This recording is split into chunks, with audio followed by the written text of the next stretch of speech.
વડોદરા શહેરના સિદ્ધનાથ તળાવની હાલતને લઈને સ્થાનિકોમાં ભારે રોષ જોવા મળી રહ્યો છે। વડોદરા મહાનગરપાલિકા દ્વારા આશરે 6 કરોડ રૂપિયાના ખર્ચે તળાવનું બ્યુટિફિકેશન કરવામાં આવ્યું હતું, પરંતુ હાલની પરિસ્થિતિને જોતા પ્રજાના પૈસાનો વેડફાટ થયો હોવાની ચર્ચાએ જોર પકડ્યું છે। સ્થાનિકોના જણાવ્યા મુજબ સિદ્ધનાથ તળાવમાં દિવસે ને દિવસે પાણીનું સ્તર ઘટી રહ્યું છે અને સાથે ગંદકીનું સામ્રાજ્ય ફેલાતું જઈ રહ્યું છે। તળાવ આસપાસ કચરો અને ગંદકીના કારણે મચ્છરોનો ઉપદ્રવ પણ વધ્યો છે, જેના કારણે આજુબાજુ રહેતા લોકો હેરાન પરેશાન બની ગયા છે। વોર્ડ નંબર 13ના વિકાસ મુદ્દે પણ સ્થાનિકોએ સવાલો ઊભા કર્યા છે। સ્થાનિકોનો આક્ષેપ છે કે વિકાસના મોટા દાવા કરવામાં આવે છે, પરંતુ ગ્રાઉન્ડ લેવલ પર સ્થિતિ જુદી જ જોવા મળી રહી છે।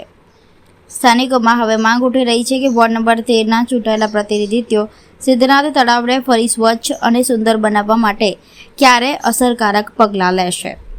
હાલ તળાવની સ્થિતિને લઈને લોકોમાં ભારે અસંતોષ જોવા મળી રહ્યો છે। ટોટલ કોર્પોરેશન તરફથી 6 કરોડ રૂપિયા જેવો મોટી એમાઉન્ટનો ખર્ચો સિદ્ધનાથ તળાવ પાછળ ખર્ચ કરવામાં આવ્યો છે એવી વાત છે। આજુબાજુમાં લાઇટિંગ, પેવર, વોકિંગ ટ્રેક આ બધું બનાવવાની વાતો હતી અને ભૂતકાળમાં પણ કોઈક કોર્પોરેટર્સ હતા, એમને સિવાય એ લોકોએ જે તે કામ કર્યું। અત્યારે હમણાં જે ભારતીય જનતા પાર્ટીની નવી પેનલ ચૂંટાઈ છે, જે એવું રીતે કહે છે કે 40, 50, 60, 100 વર્ષ સુધી કદાચ આ જ પેનલ રહેવાની છે, તો શું આ લોકો સિદ્ધનાથ તળાવની ગંદકી દૂર કરશે? સિદ્ધનાથ તળાવના આજુબાજુના રહીશોની કમ્પ્લેન હતી આજે સવારે કે ભાઈ અહીંયા આગળ બહુ ગંધ મારે છે, બહુ ખરાબ છે, રહેવાય એવી હાલત નથી, પાણીનું સ્તર ઘટતું જાય છે, આજુબાજુમાં રહીશોની રહેવાય એવી સ્થિતિ નથી, મચ્છરોનો ત્રાસ છે।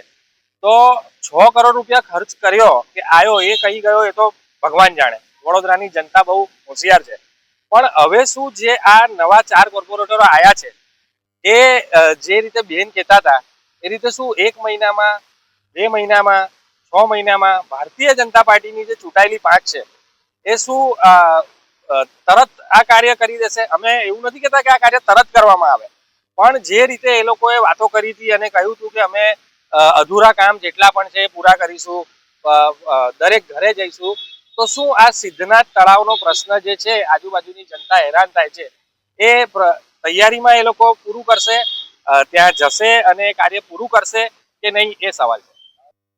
તળાવની હાલત હું પણ સ્પોટ ઉપર ત્યાં હાજર હતો, મેં જોયું છે, સ્થાનિકોનો ફોન આવ્યો ત્યાર પછી આ મુદ્દો ઉચકાયો છે।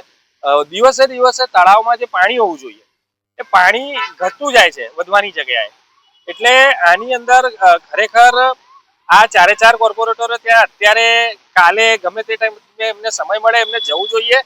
જનતાએ આમને ભરપૂર વોટ આપીને જીતાડ્યા છે, તો આ 6 કરોડ રૂપિયાનો હિસાબ શું છે એની પણ એમણે ઇન્ક્વાયરી કરવી જોઈએ અને નવું જે બી ફંડ એમના કોટામાંથી કે જે બી આવતું હોય આજુબાજુના રહીશોને તકલીફ ના પડે, મચ્છર ના થાય, પાણીનું સ્તર વધે અને આવતા જતા ઘણી વખત બેરિકેડિંગ હોય છે તો ટ્રાફિક પણ નડે છે, તો આ બધા પ્રશ્નો દૂર થાય અને જનતાને રાહત થાય એવું આ લોકોએ કરી આપ્યું।